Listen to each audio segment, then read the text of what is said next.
बिस्मिल्लाहिर्रहमानिर्रहीम। अस्सलाम वालेकुम व्यूअर्स, मैं हूं प्रोफेसर शाहिद महमूद और आज हम डिस्कस करने जा रहे हैं फंक्शन लिमिट्स चैप्टर के अंदर बाइनरी रिलेशन के बारे में और फंक्शन के बारे में। तो आज हमारा जो टॉपिक है इसमें हम बाइनरी रिलेशंस के बारे में सीखेंगे और फंक्शंस की डेफिनेशन के बारे में हम डिस्कस करेंगे कि फ़ंक्शन बेसिकली होता क्या है और बाइनरी रिलेशंस क्या होते हैं।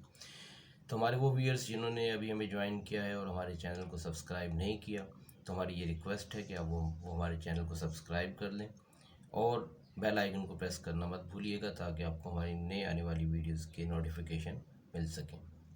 आइए हम चलते हैं अपने टॉपिक की तरफ। हमारा जो टॉपिक है आज हम स्टार्ट करेंगे पहले बाइनरी रिलेशन से, क्योंकि इसका बहुत गहरा ताल्लुक है फंक्शन के साथ। अगर हमें बाइनरी रिलेशन का कॉन्सेप्ट समझ में आएगा तो हमें फंक्शन का कॉन्सेप्ट समझ में आएगा कि फंक्शन बेसिकली है क्या। बाइनरी रिलेशन को हम डिफ़ाइन कैसे करते हैं?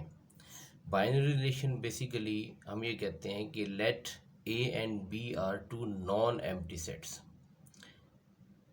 and R is a subset of A cross B, then R is called the binary relation in A cross B. देखिए यहाँ हम बात को समझते हैं ज़रा। देखिए हम ये क्या यहाँ पर ये कह रहे हैं कि A और B दो नॉन एम्प्टी सेट्स हैं। इसका मतलब ये होगा कि A और B में से कोई भी एम्प्टी सेट नहीं होगा, यानी इसका मतलब A और B में लाजमी कोई ना कोई मेंबर्स मौजूद होंगे। A सेट में भी कोई मेंबर्स होंगे और B सेट में भी कोई ना कोई मेंबर ज़रूर होंगे। और अगर हम उन ए और बी सेट का कार्टेशियन प्रोडक्ट फाइंड आउट कर लें, या आप मैट्रिकुलेशन क्लास में पढ़ के आ चुके हैं ए क्रॉस बी फाइंड आउट करना, आगे हम डिस्कस करेंगे भी, या बी क्रॉस ए, तो ये that is called the Cartesian product. ये ए क्रॉस बी आपको नज़र आ रहा है, ये आपके पास कार्टेशियन प्रोडक्ट है। हम ये कहते हैं कि इसका जो कार्टेशियन प्रोडक्ट लेंगे ए क्रॉस बी का, तो जाहिर सी बात है उसका एक सेट बनेगा in the form of ordered pairs.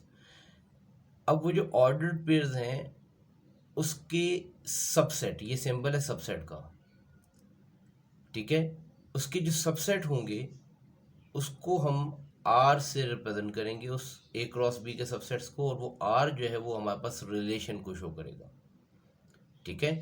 तो हम यहाँ पे ये कहेंगे कि आर जो है वो आपके पास बाइनरी रिलेशन कहलाएगा ए क्रॉस बी का, लेकिन उस आर के लिए ज़रूरी है कि वो जो आर है वो ए क्रॉस बी का, यानी Cartesian product of A and B का आपके पास सबसेट होना चाहिए। अब ये ए क्रॉस बी भी हो सकता है, बी क्रॉस ए भी हो सकता है, डिपेंड करता है कि आप किस सिचुएशन के अंदर मौजूद हैं। तो हम यहाँ पर कहते हैं कि ये इसका जो है वो सबसेट जो भी होगा वो आपके पास क्या कहलाएगा, बाइनरी रिलेशन कहलाएगा। इसकी हम एक और डेफिनेशन भी करते हैं, इसकी एक और डेफिनेशन देख लें। जैसे हमारे पास एक डेफिनेशन इसकी हम यूँ भी करते हैं कि हम ये कहते हैं कि let A and B are two non empty sets. Again वही बात है कि आपके पास ए और बी में कोई मेंबर मौजूद नहीं होगा, तो हम ये कहते हैं कि then all the possible subsets of set A cross B, यानी ए क्रॉस बी के जितने भी पॉसिबल सबसेट्स हैं, ये हम सीख चुके हैं सबसेट फाइंड आउट करना मैट्रिकुलेशन क्लास में, कि हम सबसेट उसके जितने भी मुमकिन सबसेट्स होंगे, जितने भी पॉसिबल सबसेट्स होंगे, ठीक है, वो सारे के सारे जो है उनको हम क्या कहेंगे, रिलेशंस कहेंगे, और उसको हम डिनोट करेंगे आर से। दैट इज हम ये कहते हैं कि let A and B are two non empty sets, then all the possible subsets of set A cross B are called the relations and it's denoted by are.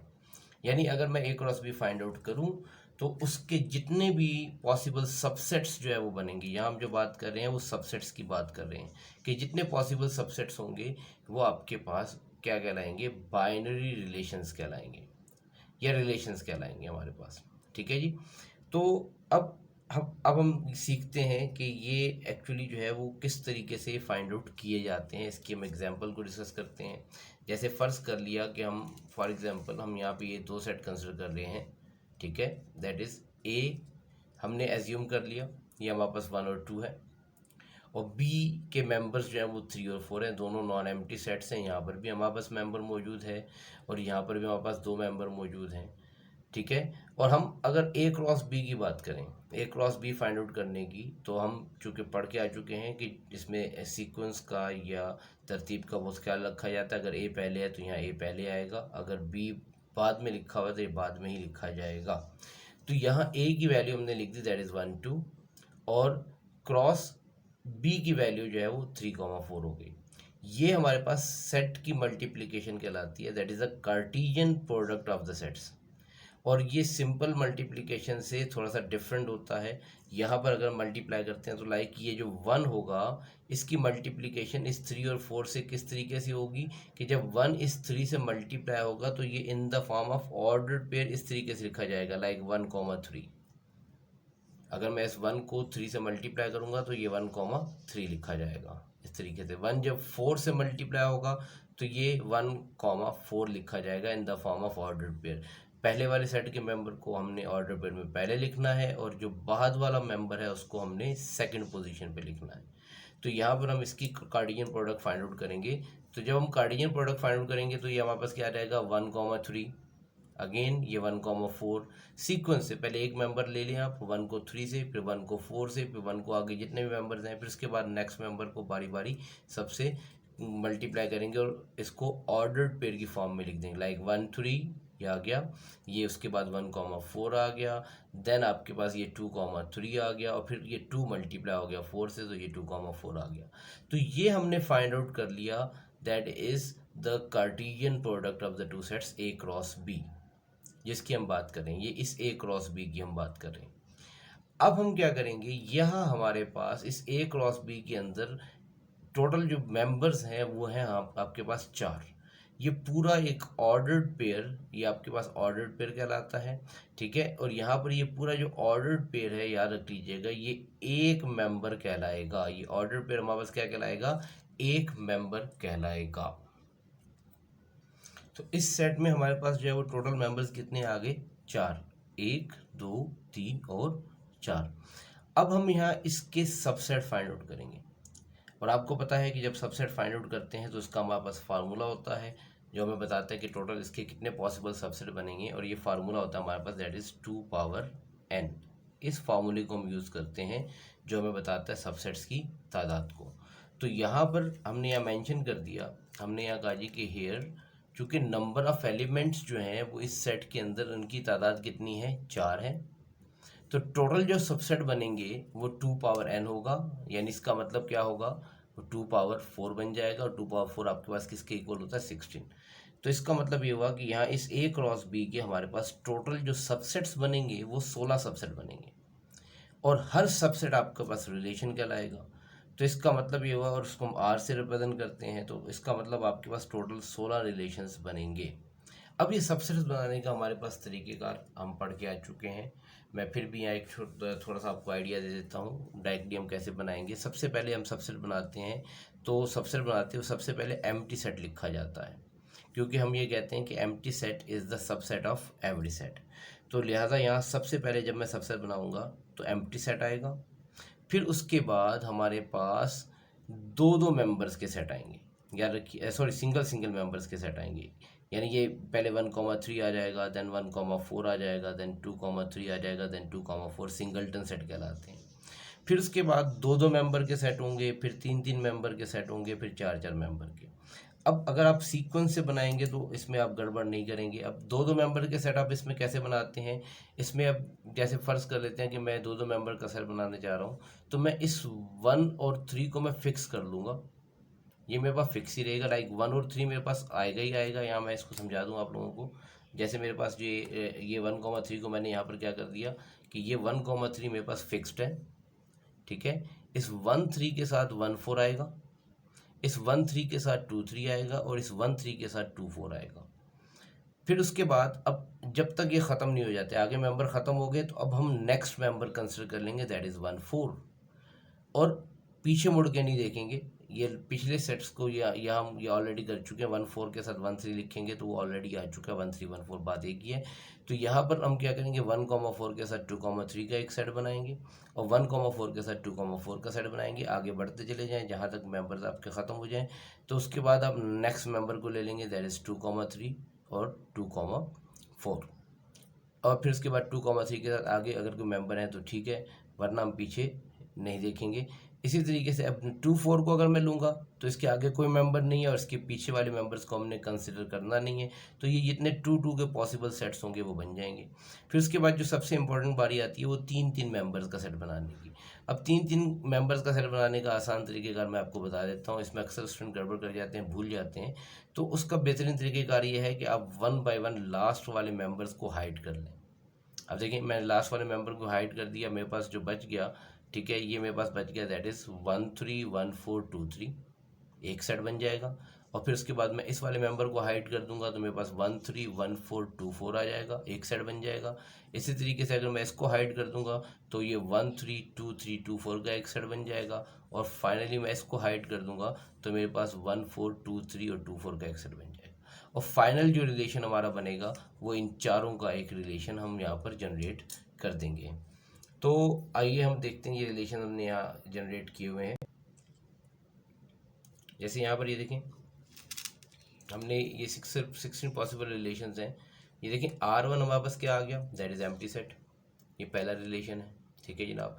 उसके बाद जो है वो R2 जो आ जाएगा हमारे पास, आप देखें दैट इज़ 1 3, ये हमारे पास सिंगलटन सेट। फिर 1 4 1 2 3 2 4, ये देखिए ये मैंने सारे रिलेशन यहाँ शो कर दिए, ठीक है। ये R3 आपके पास आ गया 1 4, R4 जो है वो 2 3, ठीक है। इसी तरीके से R5 जो है वो 2 4 आ गया। ये सारे के सारे जो ये आपके पास आ गए, ये उनके सिंगल सिंगल मेंबर्स के हमारे पास सेट आ गए। फिर इसके बाद हम क्या करेंगे, 2 2 मेंबर्स के सेट बनाएंगे। अब 2 2 मेंबर्स के सेट में हमारे पास जो है वो आपको बता चुका हूँ कि लाइक ये देखिए इधर, ये 1 3 के साथ जो है वो आपके पास क्या आएगा, 1 4 आएगा।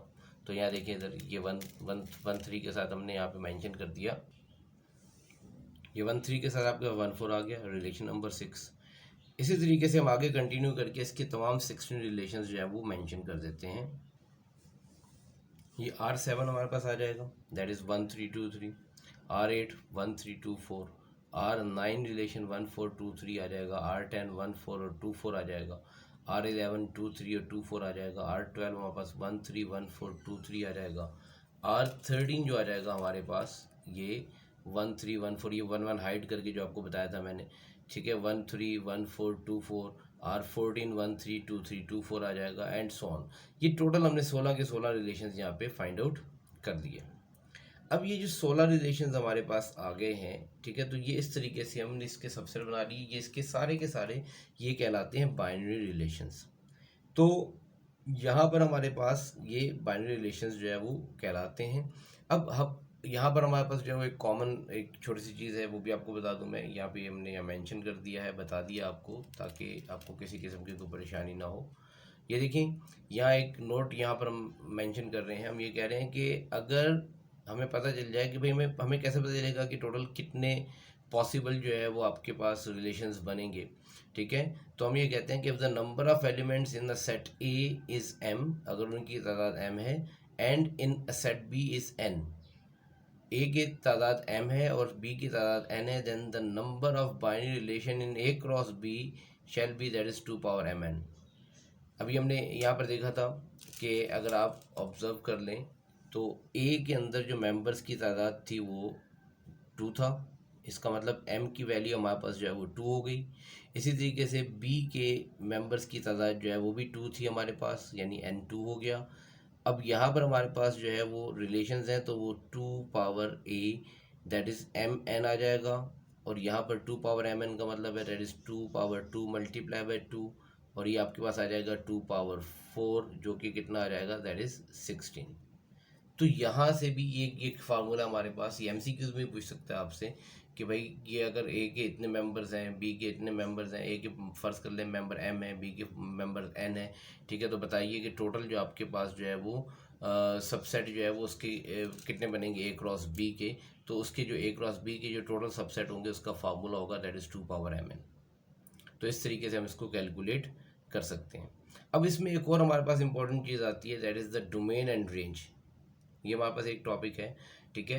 हम ये कहते हैं कि domain and range of binary relations क्या होता है। तो हम बात कर लेते हैं पहले डोमेन की। देखिए डोमेन ऑफ बाइनरी रिलेशन, देखिए हम जो बाइनरी रिलेशन फाइंड आउट करते हैं, मैं इसको डिफाइन कर देता हूँ। ये देखिए हम ये कह रहे हैं कि if set R is a binary relation, R हमारे पास कोई भी बाइनरी रिलेशन है, then the set consisting of first elements of all the ordered pairs of R is called the domain of R. यानी जो हमारे पास ऑर्डर्ड पेयर बनेंगे रिलेशन के, ठीक है, उसके जो फर्स्ट एलिमेंट्स होंगे ऑर्डर्ड पेयर्स के, उनका जो सेट होगा वो डोमेन कहलाएगा। और याद रखिएगा कि यहाँ पर ये इसको हम D O M, domain short form में डी ओ एम लिखा जाएगा और ब्रैकेट में आर लिखेंगे, डोमेन ऑफ दैट रिलेशन। अब जैसे फॉर एग्जांपल मैं आपको छोटी सी एग्जांपल देके यहाँ समझा देता हूँ। जैसे हमारे पास ये एक सेट दिया हुआ है R7, ठीक है। अब इस R7 के अंदर ये देखिए ये ऑर्डर पेयर्स हैं, ये इसके फर्स्ट मेंबर्स कहलाएंगे, ये इसका क्या कहलाएगा, डोमेन कहलाएगा। अगर मैं यहाँ पर डोमेन ऑफ R7 लिखना चाहूँ तो मैं इसको यूँ मेंशन करूँगा, that is domain of R7 and that is a set of 1,2। ये पहला मेंबर, ये दूसरा मेंबर, ये आपके पास 1,2 आ गया। इसी तरीके से अगर मैं यहाँ पर इसका रेंज लिखना चाहूँ, रेंज ऑफ R7, तो याद रख लीजिएगा यहाँ ये मेंबर्स हैं जो दूसरे सेट के, जो सेकंड मेंबर है वो रेंज कहलाएगा, जो फर्स्ट मेंबर हैं ऑर्डर पेयर के वो डोमेन, और जो सेकंड मेंबर हैं वो रेंज कहलाएंगे। और सेकंड मेंबर वापस क्या, यहाँ क्या आ रहा है, 3 आ रहा है, यहाँ पर क्या आ रहा है, 3 आ रहा है। तो ये आपके पास सिंपल 3 ही लिखा जाएगा, क्योंकि सेट के अंदर एक मेंबर 2 बार नहीं लिखा जाता है। तो ये 2 अलग अलग मेंबर अलग अलग जगहों पे लिखे हुए, लेकिन जब इसको सेट की फॉर्म में रिप्रेजेंट करेंगे तो सिंगल टाइम लिखेंगे। अब जैसे फॉर एग्जांपल मैं इस R12 की बात करता हूँ, ये देखिए R12 हमारे पास एक रिलेशन लिखा हुआ है। अगर मैं इसके डोमेन की बात करता हूँ तो ये डोमेन ऑफ R12 जो हो जाएगा, ये एक्चुअली क्या होगा, अब देखें यहाँ हमारे पास R12 में ये मेंबर्स हैं, फर्स्ट मेंबर ये डोमेन है, यहाँ 1 है, यहाँ 1 है, 1 एक ही बार आएगा, और ये 2 है, तो इसका मतलब ये डोमेन आ जाएगा इसका। और अगर इसी तरीके से मैं इसका रेंज फाइंड आउट करने की बात करूँगा तो याद रख लीजिएगा इसका जो रेंज आएगा वो आपके पास रेंज ऑफ R12, या मैं बाकायदा मेंशन करूँगा R12, और ये क्या होगा, ये सेट होगा। अब देखिए यहाँ 3 आ रहा है, यहाँ 4 आ रहा है, और ये 3 रिपीट हो गया, तो ये बाद वाले मेंबर्स रेंज कहलाएंगे। तो यहाँ आपके पास जो रेंज का सेट होगा वो आपके पास 3,4 होगा। तो this is the way how we find the domain and the range, कि किस तरीके से हम उसको जो है ना वो कैलकुलेट करेंगे। तो किसी भी सेट का डोमेन फाइंड आउट करना है, जैसे यहाँ पर अगर फ़र्ज़ कर लें मैं R16 की बात करता हूँ, तो R16 के अंदर जो डोमेन है आपके पास, ये अगेन देखें ये 1 और ये 2 होगा, और R16 का जो रेंज होगा वो आपके पास 3 और 4 होगा। ये 3 2 बार आ रहा है, एक ही बार लिखा जाएगा। तो ये इस तरीके से हम उसका डोमेन और रेंज फाइंड आउट करते हैं। तो यहाँ हम इसी वजह से यहाँ हमने इसको डिफाइन कर दिया कि बेसिकली जो डोमेन क्या होगा, domain of the binary relation, that is if set R is a binary relation then the set consisting of first elements, कौन से एलिमेंट्स की बात हो रही है, फर्स्ट एलिमेंट्स की, of all the order pairs of R, that is called the domain of R।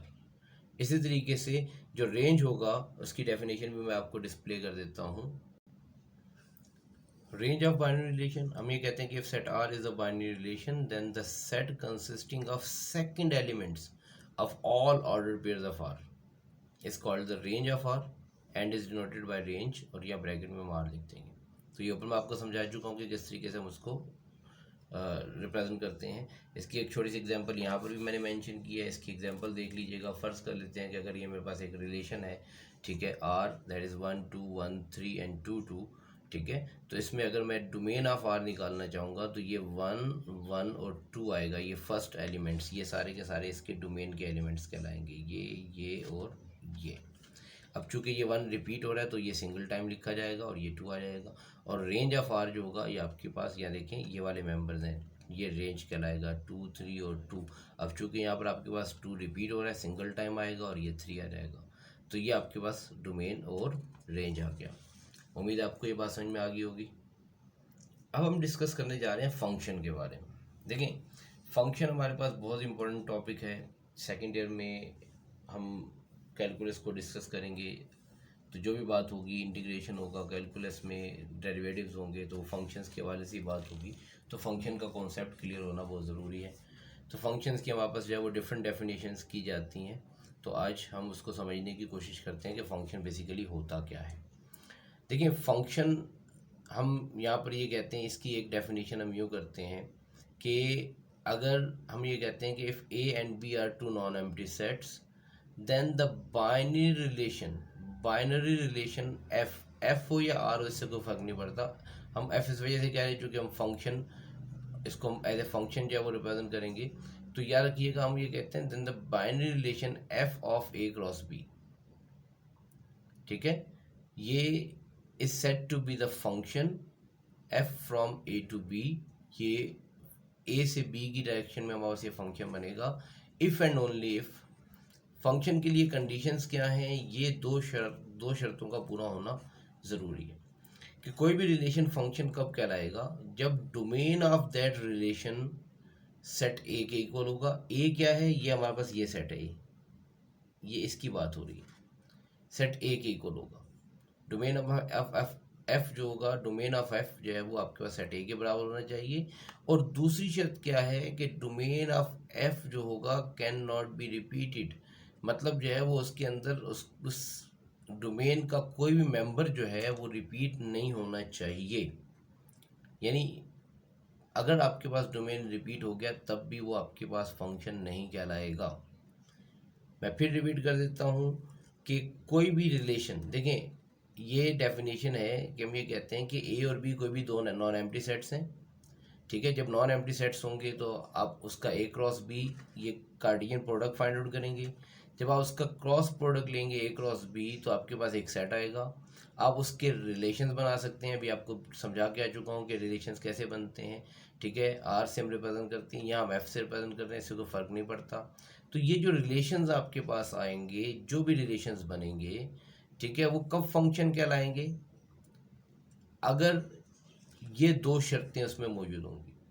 पहली शर्त क्या है कि domain of that relation must be equal to the set A, और domain can not be repeated, ठीक है। Domain of the relation can not be repeated, वो repeat नहीं हो सकता। अगर वो रिपीट हो गया तो वो रिलेशन आपके पास, आपको बता दूं मैं, वो फंक्शन नहीं कहलाएगा। अगर डोमेन जो है वो रिलेशन का सेट ए के बराबर नहीं आता तब भी वो फंक्शन नहीं कहलाएगा। अगर ये शर्त पूरी हो गई तो फिर हम दूसरी शर्त चेक करेंगे, और अगर ये दोनों कंडीशंस फुलफिल करेंगी तब रिलेशन फंक्शन कहलाएगा, वरना वो फंक्शन नहीं कहलाएगा। इन दोनों में से एक कंडीशन भी शॉर्ट हो जाती है तो रिलेशन फंक्शन नहीं कहलाएगा। सबसे पहले हम चेक करेंगे कि वो सेट ए के इक्वल आना चाहिए।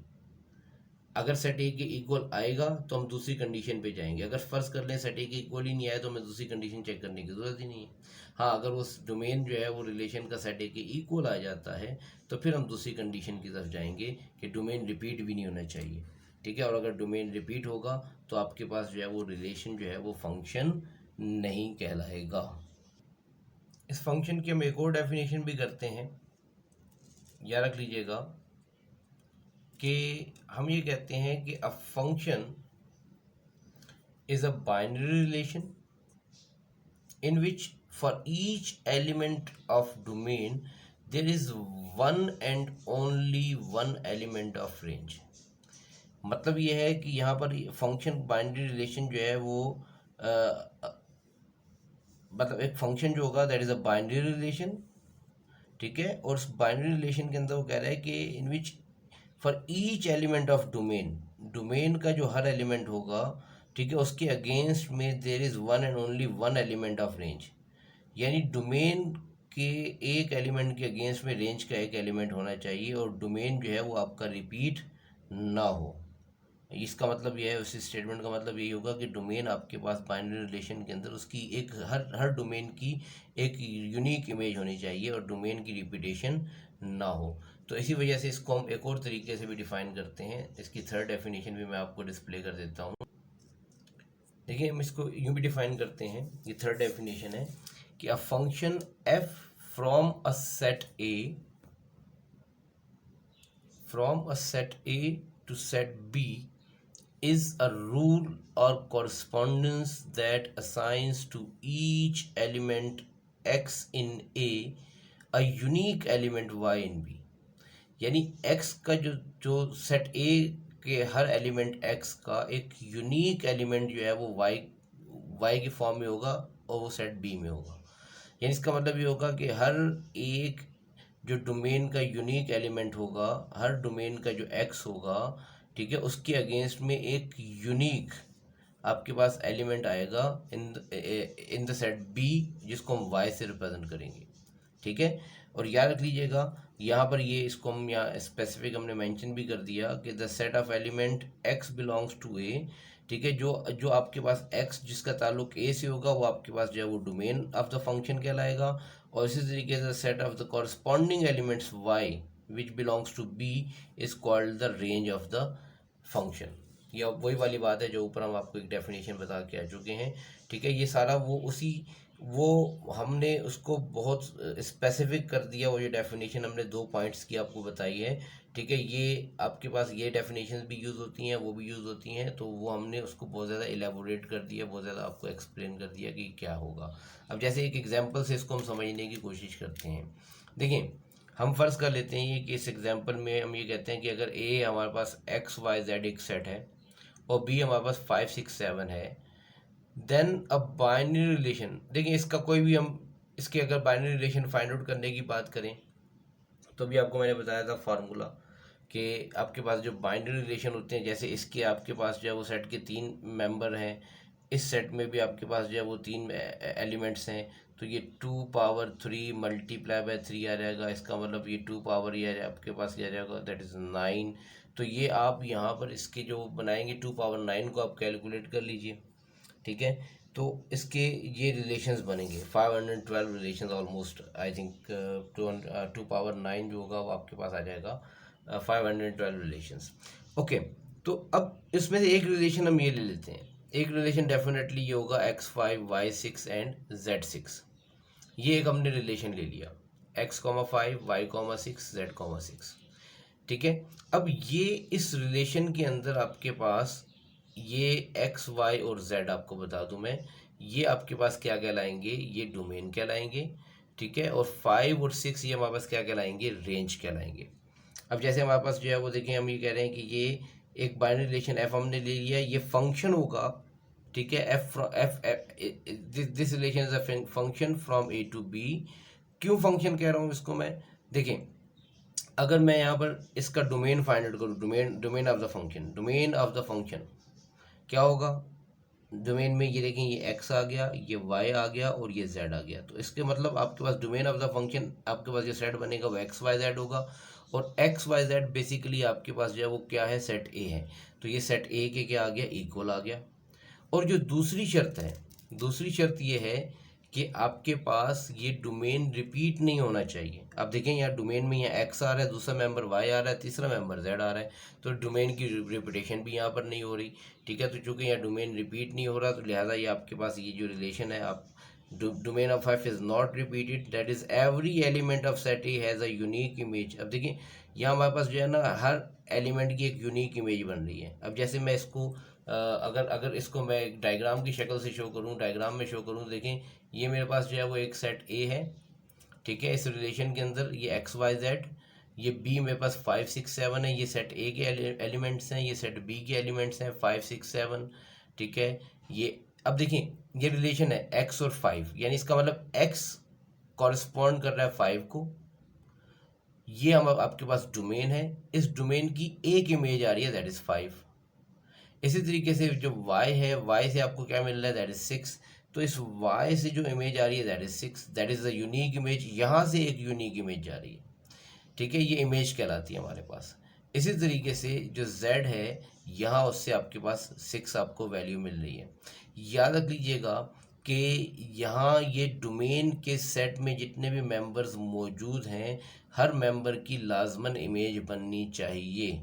डोमेन का कोई मेंबर ऐसा यहाँ पर एक्स्ट्रा आ जाए, ठीक है, कि उसमें आपके पास उसकी इमेज ना बन रही हो, तो वो रिलेशन फंक्शन नहीं कहलाएगा। हाँ, रेंज में अगर कोई बच जाता है, जैसे यहाँ पर ये 7 बच गया, लेकिन फिर भी ये फंक्शन है, तो रेंज से कोई फ़र्क नहीं पड़ता।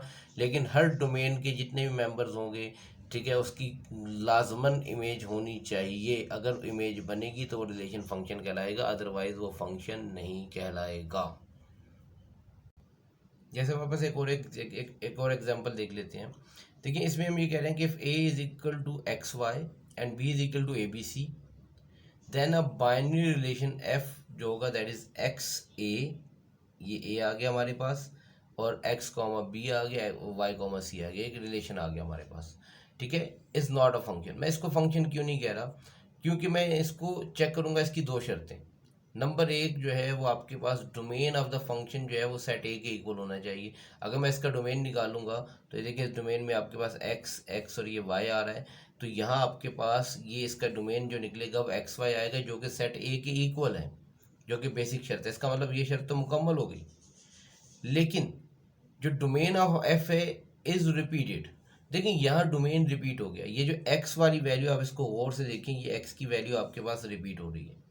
ये एक्स की वैल्यू यहाँ पर आपके पास 2 मरतबा आ गई। तो अगर आपके पास वैल्यू डोमेन की रिपीट हो जाएगी तो वो रिलेशन फंक्शन नहीं कहलाएगा। ठीक है, तो यहाँ हमने कह दिया कि domain of F is repeated, that is every element of set A does not have a unique image. जैसे मैं इसको डायग्राम से शो करूँ तो देखिए, ये आपके पास एक्स और वाई था, ये बी आपके पास ए बी सी था। ये देखें, ये फंक्शन हमारे पास है एक्स ए एक्स बी एक्स सी, सॉरी वाई सी। तो ये देखिए, एक्स से हमें मिल रहा है ए, एक्स की इमेज ए पे, और एक्स से ही हमें मिल रहा है बी। तो ये देखिए, इस आपके पास इस एलिमेंट की जो इमेज है वो रिपीट हो गई। इसका मतलब इस एक्स की यूनिक इमेज नहीं है। मतलब यूनिक का मतलब सिंगल इमेज, इस एक्स से एक ही इमेज बननी चाहिए, दो इमेज नहीं बननी चाहिए। यहाँ एक वैल्यू से दो अलग अलग रिजल्ट मिल रहे हैं, जो कि पॉसिबल नहीं है। तो इस वजह से ये रिलेशन फंक्शन नहीं कहलाएगा। ये देखिए, वाई से आपको सी मिल गया, ठीक है, ओके, लेकिन एक्स से ए मिल गया, एक्स से बी मिल रहा है, तो ये दो इमेजेस बन रहे हैं, तो that is why that is not a function. हाँ, अगर ये होता कि आपके पास एक्स से ए मिल जाता और ये बी ना मिलता, तो ये रिलेशन आपके पास फंक्शन होता। लेकिन यहाँ इस सिचुएशन में ये फंक्शन नहीं है, क्योंकि आपके पास यहाँ दो इमेजेस बन रही हैं। इसकी एक और एग्जांपल मैं आपको बता देता हूँ। जैसे हमारे पास ये एग्जांपल नंबर 3, हम ये कह रहे हैं कि a is equal to X Y Z and b is equal to 1 2 3, then a binary relation f that is x, 1 y, 2 is not a function. भाई ये क्यों फंक्शन नहीं है? बिकॉज इसका जो डोमेन अगर मैं कैलकुलेट करूंगा तो वो एक्स वाई आएगा इस रिलेशन का, जो कि सेट ए के बराबर। देखिए, सेट ए एक्स वाई और जेड है, जो कि यहाँ आपके पास एक्स और वाई आ रहा है। तो इसका मतलब जो फंक्शन की पहली शर्त है वही पूरी नहीं हो रही, तो इसका मतलब ये रिलेशन आपके पास फंक्शन नहीं है। और ये देखिए, यहाँ इस डायग्राम में अगर मैं शो करूँ, ये एक एलिमेंट्स हैं एक्स वाई और जेड, 2 और 3। तो आप अगर आप ऑब्जर्व कर लें, यहाँ ये डोमेन ऑफ एफ आपके पास जो है वो आपके पास सेट ए के इक्वल नहीं आया। और यहाँ देखें, एक्स जो है वो आपके पास यहाँ 1 के बराबर है, एक्स की इमेज 1 आ रही है, वाई की इमेज 2 आ रही है, जबकि इस जेड की हमारे पास यहाँ पर कोई इमेज नहीं बन रही। तो याद रखिएगा, अगर आपके पास डोमेन में यहाँ एलिमेंट्स मौजूद हैं तो हर एलिमेंट की इमेज होनी चाहिए, और ना सिर्फ होनी चाहिए बल्कि यूनिक इमेज होनी चाहिए। एक एलिमेंट से दो इमेजेस नहीं बन सकती हैं। डोमेन के किसी भी एक एलिमेंट से अगर दो इमेजेस बन रही हैं तो वो रिलेशन आपके पास जो है वो डेफिनेटली उसको हम कहेंगे कि that is not a function. जैसे एक्स से आपके पास 1 मिल रहा है, वाई से आपको 2 मिल रहा है, जेड से भी अगर आपको कोई ना कोई वैल्यू जेड से अगर 2 ही मिल जाता तो ये यूनिक इमेज नहीं होगी। ये देखें, ये हर एक एलिमेंट की अपनी एक यूनिक इमेज है, वो यहाँ रिपीट हो जाए इट्स ओके, लेकिन यहाँ रिपीटेशन अलाउ नहीं है, डोमेन की वैल्यू रिपीट नहीं हो सकती। तो फंक्शन के लिए हमारे पास दो बुनियादी शराइत जो हैं वो वही हैं, ठीक है, कि नंबर एक, आपके पास जो पहली शर्त है वो ये है कि आपके पास फंक्शन कब होगा, कि जब domain of that relation is equal to set A होना चाहिए। और नंबर दो जो शर्त है, domain can not be repeated. अगर आपके पास ये दोनों बातें मौजूद हैं तब वो रिलेशन जो है वो फंक्शन कहलाएगा।